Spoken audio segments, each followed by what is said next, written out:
परमेश्वर की स्तुति हो, परमेश्वर की धन्यवाद हो, परमेश्वर की जय जयकार हो। परमेश्वर ने हमें फिर से एक और बार प्रभु के हम परमेश्वर के सामने आने के लिए हमें मौका दिया, इसलिए आपको धन्यवाद। हम परमेश्वर को धन्यवाद देते हैं। आज हम जे 90 हम पढ़ने जा रहे हैं, जे 90, और उसमें परमेश्वर का वचन इस जे 90 में क्या बोलता है अपन देखते हैं। उसके लिए हम भजन संगीता 51 का 12वां आयत हम पढ़ेंगे तो हम मालूम पढ़ेंगे। हम उसके पहले हम जो पिछले बार हमने सोचा था उसके बारे में एक बार रिव्यू करते हुए हम आगे बढ़ते हैं।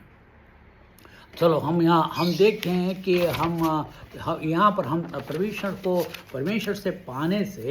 पाने से हमें क्या क्या फ़ायदा मिल रहा है हम देख रहे थे। और हमने पहला फ़ायदा हमने ये देखा है कि हम परमेश्वर के प्रकाश में चलने वाले हैं। परमेश्वर के प्रकाश में चलने वाले हैं। दूसरी बात हमने कहाँ देखा था, वो पहला यूहन्ना की पुस्तक में 1:7 में अपन ने पढ़ा था। हम परमेश्वर के प्रकाश में चलेंगे। दूसरी बात क्या है, लिविया पुस्तक में 11वां अध्याय 9 और 10 में लिखता है, हमें अंधेरे से निकाल कर हमें ज्योति में लेके आएगा। मतलब और हमें क्या है कि हम तो क्या होगा, हमें जो हमारे जो सहभागी हैं वो प्रकाश के साथ होगा, ना कि अंधेरे के साथ। और अंधेरे की चीज़ों में हम मन ना लगाते हुए हमें क्या करना चाहिए, परमेश्वर की ज्योति में चलने के लिए हमें सहायता करना चाहिए। और अंधेरे में चलने वाले बहुत से जीवों के बारे में लिखा हुआ, खास करके मच्छी के बारे में लिखा हुआ है। और हमने इससे देखा है कि कैसे अंधेरे में रहने वाला और उजाले में रहने वाला मच्छियों में क्या फर्क है। और परमेश्वर कहता है अंधेरे वाले कोई भी चीज़ को ना खाओ, ये कह रहा है। क्यों? इसका मतलब ये नहीं कि हम अंधेरे के जीवन से निकलकर हमें ज्योति के जीवन में चलना चाहिए।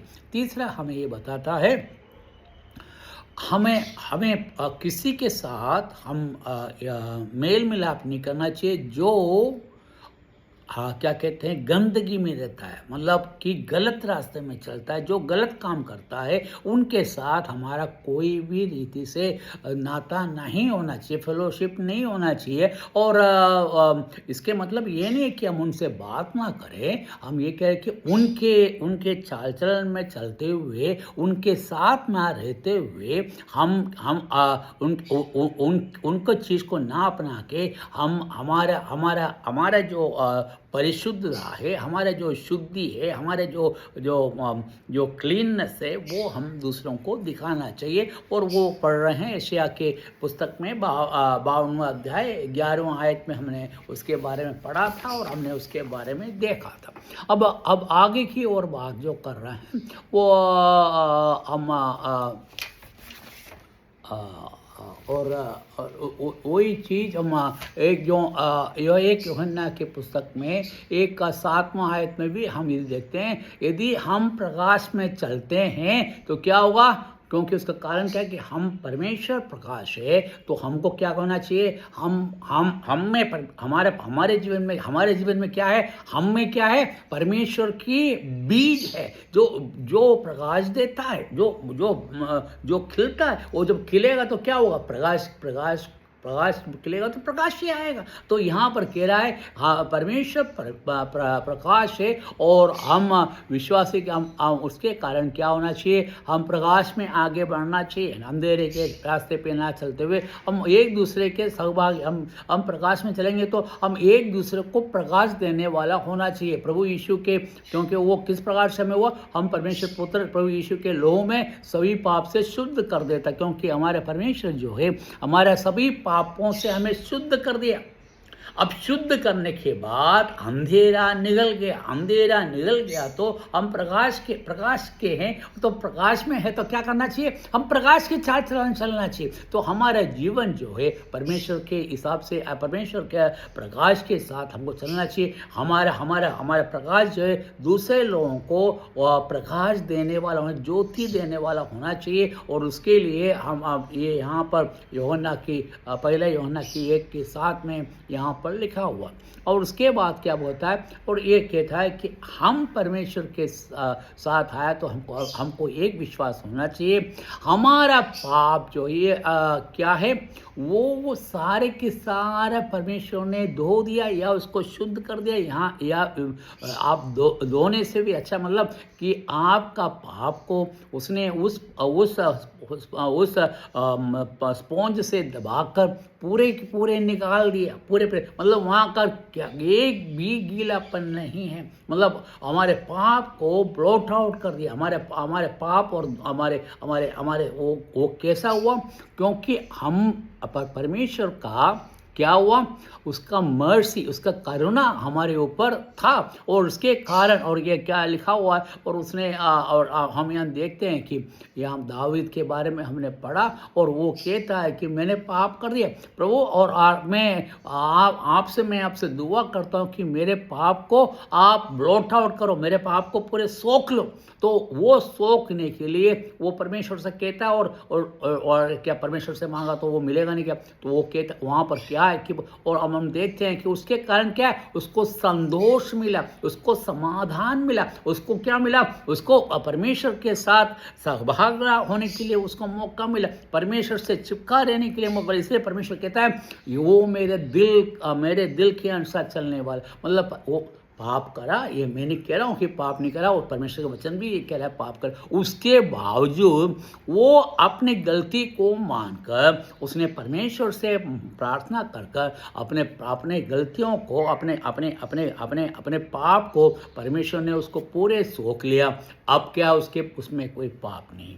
तो हम ये देखते हैं कि हमें वो पाप रहित बनाया। तो हमने कितना पॉइंट हम देखा है। अभी आगे की ओर हम चलते हैं। तो हम आज का भाग जो है उसके लिए हम जा रहे हैं, और यहाँ पर क्या देखा गया है, परमेश्वर के सहभागिता नहीं होगा तो परमेश्वर के आप मेल मिलाप से चलेंगे नहीं, तो क्या हो गया, आपका संतोष, हमारा संतोष, मतलब जो परमेश्वर के द्वारा उद्धार पाया, साल्वेशन जो उद्धार पाया, उसका संतोष हमें नहीं देगा। और परमेश्वर के पास हम जाते हैं तो हमको क्या मिलेगा, परमेश्वर का संतोष, परमेश्वर का आप प्रेम, परमेश्वर का वो काय का, हमारे पाप का, हमारे साल्वेशन का, हमारे मुक्ति का हमें मिलेगा। देखो हम पढ़ते हैं, हम यहाँ पर पढ़ते हैं, देखिए भजन संगीता उसका 51 का 12वां आयत में क्या पढ़ते हैं, हिंदी में लिखा है, वह उल्लास जो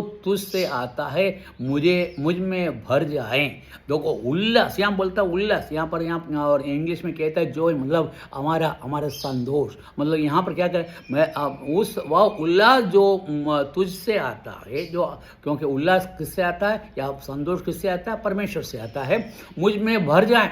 वो कह रहा है कि मुझ में भर जाए। देखो यहाँ पर देखो एक बात हम देखें, पुराने नियम और नए नियम में यह फर्क है कि उन लोगों को उसके मांग करना पड़ता है ताकि वो मिले। बाकी हम लोगों को क्या हुआ, हमने प्रभु यीशु मसीह को स्वीकार किया, और जैसे ही स्वीकार किया ये सब कुछ मिल गया।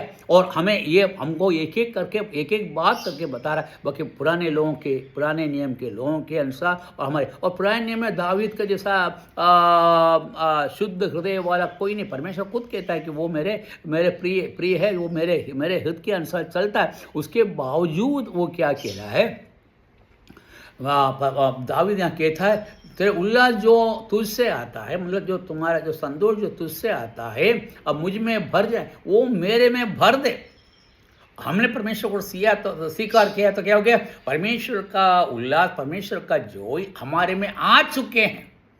वो आने के लिए मांग कर रहे हैं और हमारे जीवन में आ चुके हैं। तो मतलब हमें संतोष है। इसीलिए देखो कितने भी कठिन कारण हो, कितने भी प्रयास हो, कितने भी दुख हो, कितने भी मुसीबत हो, कितने भी प्रश्न वगैरह कुछ भी हो, क्या होगा, हम हमें उस वो संतोष के साथ लेते हैं, हमें हमें हमें जोई के साथ, मतलब हमको किसी भी प्रकार का कोई भी गम नहीं होते, क्योंकि हमें क्यों, उसका क्या कारण क्या है कि हमारा ये जीवन जो है ये क्षण समय के लिए है, और ये क्षण समय ऐसे ही चुटकी बजाते से निकल जाएगा। तो हमारा संतोष, क्योंकि परमेश्वर ने जो संतोष दिया है, शैतान हमें कैसे भी हमें फुसलाए, हमें तंग करें और कैसे भी कुछ भी करें, हमें कोई फर्क नहीं पड़ेगा, क्योंकि हमें क्या है, हमको संतोष परमेश्वर ने ऑलरेडी दे चुका है, और वो संतोष हमको मिला है, और हम उस संतोष में जी रहे हैं। और क्योंकि हम देखो, अब बच्चों को देखो, अब वो क्या करते हैं, वो 13, 14, 15 साल पढ़ते हैं, और पढ़ने के लिए कष्ट लेकर वो पढ़ के क्या होता है, जब पूरे खत्म हो जाता है उसको अच्छा नौकरी मिल जाता है, या उसके जीवन में एक परिवर्तन आता है। और यहाँ पर मैं कह रहा हूँ, हम परमेश्वर से हमने परमेश्वर को स्वीकार किया, परमेश्वर का आत्मा हमारे में आ गया, मतलब परमेश्वर खुद हमारे दिल में आ गया, और अब परमेश्वर हमको चला रहा है। परमेश्वर हमको चला रहा है तो क्या होगा, परमेश्वर के हिसाब से हम चलेंगे। हाँ, ये बात सही है कि हम गलती करते हैं, बाकी परमेश्वर हमें क्या करेगा, वो हम उस गलती को हम उसी टाइम मानकर परमेश्वर से हम माफ़ी मांगेंगे। परमेश्वर से माफ़ी मांगेगा तो क्या होगा, परमेश्वर हमारे उस पाप को क्षमा करेगा। और यहाँ पर क्या लिखा हुआ 12वां आयत में क्या लिखा है, मुझ में भर जाए मेरा चिंता अड़िग और तत्पर और सुरक्षित होने को तेरे आदेश मानने को है। बोला कि मैं आपके आदेश मानकर मैं रहूँगा तो मेरा जो है मैं सुरक्षित रहूँगा। इंग्लिश में आप पढ़ेंगे तो इंग्लिश में हमको थोड़ा सा और हमें थोड़ा सा और हमें साफ दिखाई देगा। Restore to me the joy of salvation. क्या कहता है वो दावीद यहाँ पर कहता है, मेरा जॉय, मेरे संतोष है, मुझे वापस दो। रिस्टोर मतलब मुझे वापस दो, मतलब मेरे पास संतोष था, मेरे पाप करने के बाद मेरे संतोष चला गया, और यहाँ कह रहा है कि वो संतोष को मुझे वापस दो। बाकी हम प्रभु के हम बच्चों को, हम प्रभु के विश्वासियों को उस बात की जरूरत नहीं, क्योंकि परमेश्वर को जब स्वीकार किया, परमेश्वर का संतोष हमें मिला, और परमेश्वर हमें रास्ते पे चल। यदि आप गलती करें वो संतोष मिटेगा, क्योंकि तो उसी टाइम परमेश्वर से क्या करना है, परमेश्वर से माफ़ी मांगना है, क्योंकि वो रिस्टोर हो जाएगा। तो क्योंकि हम पुराने नियम के उसके हिसाब से नहीं है, और हम पाप को हमारे जो हमारा उधार का संतोष हमें मिलेगा। And uphold me by your generous spirit. और कहता है कि वो कहता है कि आपके बहुतायत से भरा हुआ आत्मा से क्या करना है, आप मुझे ऊंचा उठाए। देखो हमारे में क्या है, हम क्या है, परमेश्वर को हम जब स्वीकार करते हैं, परमेश्वर के आत्मा हमारे में आ चुके हैं। अब वो वहाँ पर क्या देखता है, पुराने नियम में उनके आत्मा नहीं आती, क्योंकि पुराना नियम के अनुसार क्या होता था, परमेश्वर के आत्मा आती थी और जाती थी। और अब क्या है, परमेश्वर के आत्मा हमें वास करते, क्योंकि परमेश्वर का आत्मा क्यों वास करता है, हम पवित्र है, क्योंकि परमेश्वर ने हमारे पास सारे पाप को धो दिया, और जब हमारे सारे पाप को धो दिया हम शुद्ध है, और शुद्ध में ही परमेश्वर वास करता है, और परमेश्वर के आत्मा हमारे में वास कर रहा है। तो हमें क्या होगा, हमारा जो खुशी है, हमारा जो संतोष है वो हमें मिलेगा। काय का संतोष है, जो परमेश्वर ने हमें छुड़ाया उसका संतोष, और वो उसके आत्मा हमें दिया है। और इसीलिए आपको धन्यवाद, परमेश्वर को हम धन्यवाद देते हैं। हम उनसे कितने बेहतर हमें देखने को मिला। परमेश्वर की आत्मा आप लोगों में बसे हैं, इसलिए आपको परमेश्वर को धन्यवाद देते हैं। परमेश्वर के संतोष हमें रहने के लिए सहायता कर। परमेश्वर के नाम की जय जयकार हो, आमीन।